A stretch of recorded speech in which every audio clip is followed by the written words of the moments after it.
We regard October 7th as a terrorist attack.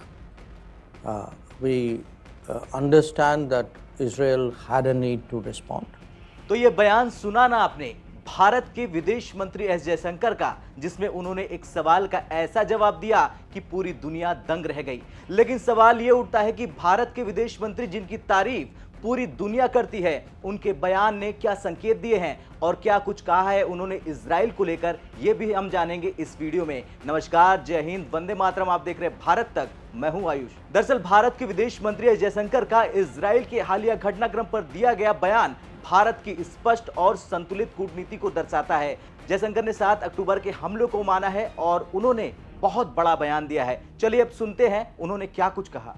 उन्होंने कहा, देखिए, अगर हम वर्तमान स्थिति पर नजर डालें तो मुझे लगता है कि ये सही होगा कि हम 7 अक्टूबर से शुरू करें। हम 7 अक्टूबर को एक आतंकवादी हमले के रूप में मानते हैं। हम समझते हैं कि इजराइल को इसका जवाब देने की आवश्यकता थी, लेकिन हम ये भी मानते हैं कि किसी भी देश की प्रतिक्रिया को अंतर्राष्ट्रीय मानवाधिकार कानूनों का ध्यान रखना चाहिए। ये जरूरी है कि किसी भी कार्रवाई के दौरान नागरिक आबादी को कोई नुकसान न हो। गाजा में जो हुआ उसे देखते हुए अंतर्राष्ट्रीय मानवीय प्रयासों की आवश्यकता है। हम इस बात को लेकर बेहद चिंतित हैं कि यह संघर्ष कहीं और न फैले। न सिर्फ लेबनान में जो हुआ, बल्कि पहले भी हुती और रेड सी का जिक्र किया उन्होंने, और किसी हद तक ईरान और इजराइल के बीच जो कुछ होता है उसका असर पड़ सकता है। एक बार फिर चिंता जताना एक बात है और मुझे लगता है कि कई देशों के लिए ये चिंता जायज है, लेकिन अगर इस चिंता के हिस्से के रूप में हम कुछ कर सकते हैं तो ये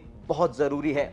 कठिन समय में संचार के महत्व को कभी भी कम नहीं आंकना चाहिए। अगर ऐसी बातें हैं जो कहानी और साझा करनी चाहिए तो वो सभी योगदान हैं जो हम दे सकते हैं और हम ऐसा कर रहे हैं। खैर, इस बयान से स्पष्ट होता है कि भारत आतंकवाद के किसी भी रूप की निंदा करता है और इजराइल के आत्मरक्षा के अधिकार को मान्यता भी देता है। हालांकि ये भी मानता है भारत की किसी भी सैन्य कार्रवाई के दौरान मानवाधिकारों का पालन जरूरी है और नागरिकों की सुरक्षा सुनिश्चित होनी चाहिए। जयशंकर का यह बयान दिखाता है कि भारत केवल एक पक्षी समर्थन नहीं करता, बल्कि संतुलित और मानवता को ध्यान में रखते हुए अपने फैसले लेता है। अब आपका क्या कुछ कहना है जंग के बीच डॉक्टर जयशंकर के बयान को लेकर? कमेंट कर जरूर बताएं। जय हिंद।